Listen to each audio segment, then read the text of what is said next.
आज ये लड़ाई काफी आगे बढ़ गई है। दिल्ली में विधानसभा का चुनाव है।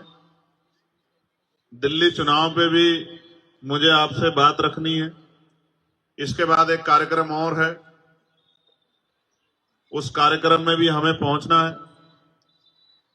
उधर सामने बहुत सारे सज्जन पुरुष जो हैं, जो नौकरी से रिटायर हुए हैं, उनके आसपास के साथी भी मुझे अशोक जी और दिख रहे हैं। हम महापुरुषों को पूजते तो बहुत हैं, लेकिन उनके दिखाए रास्ते पे कम चलते हैं।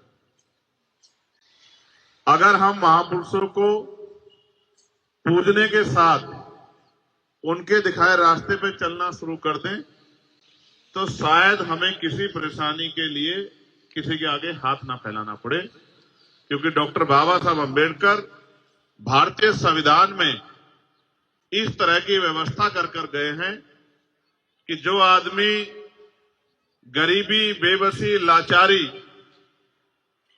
और बहुत बुरी हालात में पैदा हुआ है, वो भी आगे बढ़ के प्रदेश और देश में अपना अपने क्षेत्र का नाम भी रोशन कर सकता है, क्षेत्र की, प्रदेश की, देश की सेवा भी कर सकता है और लोगों की जिंदगी भी बदल सकता है।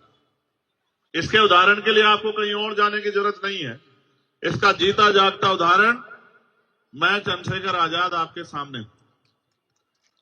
हमने दिल्ली में बहुत सारे आंदोलन किए, लड़ाइयां लड़ी। जितनी हमारी उम्र भी नहीं है उससे ज्यादा, कई गुना ज्यादा आंदोलन देश के स्तर पे हम लोगों ने किए।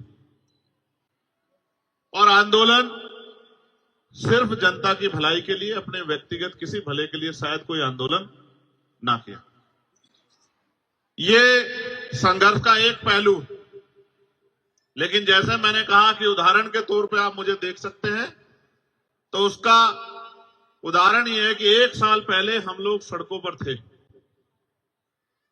हर आंदोलन में शामिल होकर लोगों को न्याय दिलाने का काम करते थे।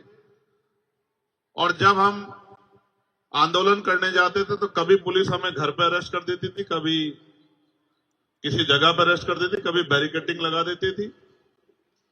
और 1 साल पहले हमने अपनी कोर कमेटी के साथियों के साथ संकल्प किया।